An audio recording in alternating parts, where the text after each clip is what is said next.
Kot Dhufe. maaf akkana bahe? Ala. Alaami. Baheemi. Waan dubbadhu qaba moo akkanumaan dul? Waan dubbadhu qaba. Maal dubbad? Waan murtii alaa dubbadhu. Waan murtii alaatti sana galuu sii gala. Dhugee nagaan si haa gali. Waraanaa bonjaa biyyeetiin laalta. Waraanaa bonjaa biyyeetiin laaltu murtii alaa dharadhaa dartuu murtii alaat. Waraanaa bonjaa dhiigaatiin laallattaa murtii alaat. Kakkana jenne mala alaa jedhan. Biyya abbaa qabdii muramte biyyi Oromootiin muramte diinni keenya hawqatu muramte ilmi keenya agabbatu muramte murtii waan kaleetti muramte. Masiina isaaniitu dhalee dorrobaan keenya maseenee seenaa keenya diigamee darri isaanii misoomee tolli keenya hammaatee. Ameenyi isaanii tolee eebbifamaan keenya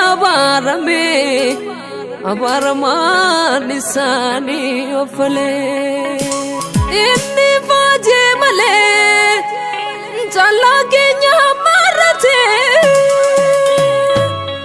jiraa keenya ajjeesaa lafee isaa nyaatee. Kenya garangu kaman ejemi mambusa malisani tusamamna nakabine sanutiyusa dini shiratate nutiyase kabate idaromo kutuf ngucamurate idoromontitu denofif salbate dokuman kenna jimna lafte tedipate jaba kenya argun malefisan nibwa nuy mabane kan isani tudaba nuy mabane kan isani tudaba musi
Bagdadi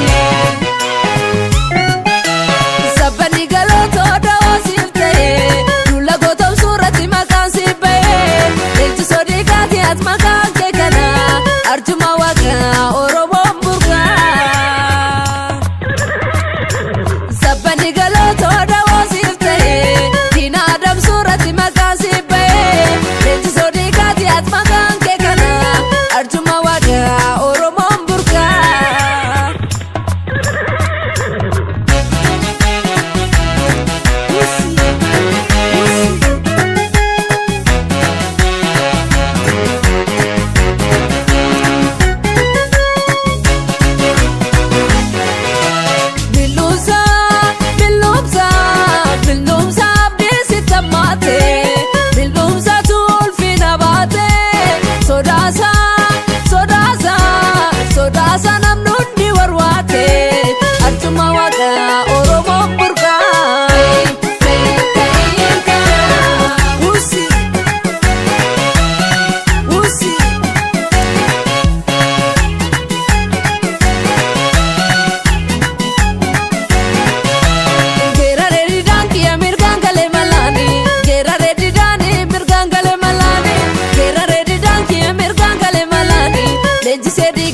falmataan mirgaa geerare qeerroon kiyya mirgaan galee malaani geerare qeerrooni milkiin galee malaani geerare didaan kiyya mirgaan galee malaani leenjisaa dhiigaa falmataan dhugaa